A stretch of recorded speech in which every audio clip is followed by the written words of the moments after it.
สิเป็นบ้า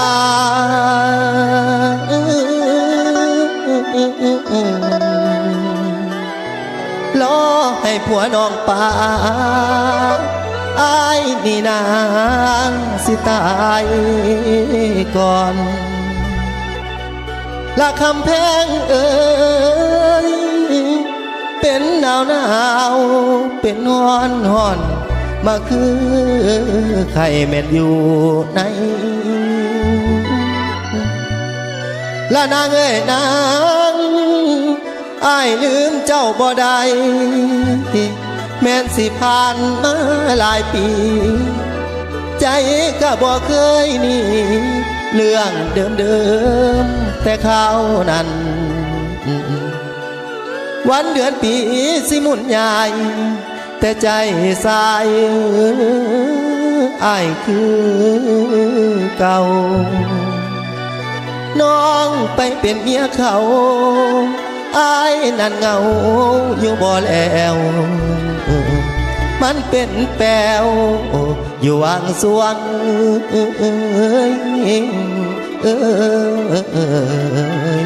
เด้น้อง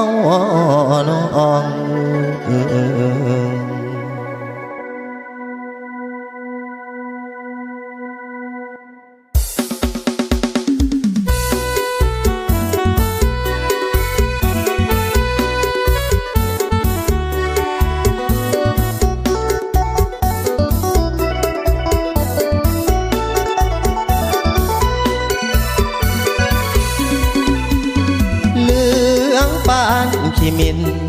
อ้ายบอกกินข้าวปลาอาหารตั้งแต่น้องไปแต่งงาน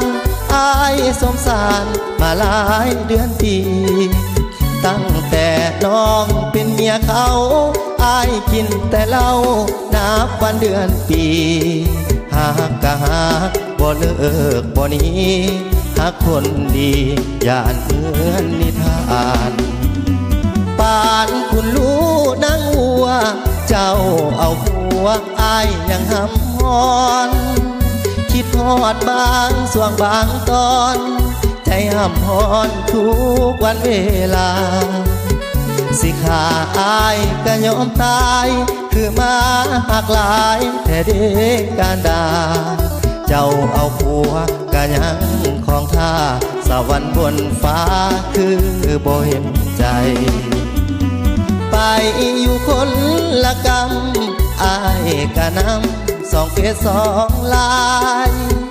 บ่ได้ติดต่อเงียบหายแต่ว่าตัวอ้ายติดตามคนดีติดตามทุกความเคลื่อนไหวติดต่อบ่ได้สิทธิ์อ้ายบ่มีอ้ายกะหาแต่เจ้าศาสตร์นี้หากคนดีบ่มีไผปานเรื่องคือว่าทรมานบ่คอยใจลอยสู่มื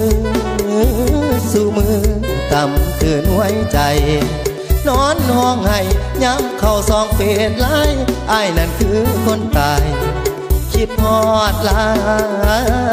ยแต่นางน้อง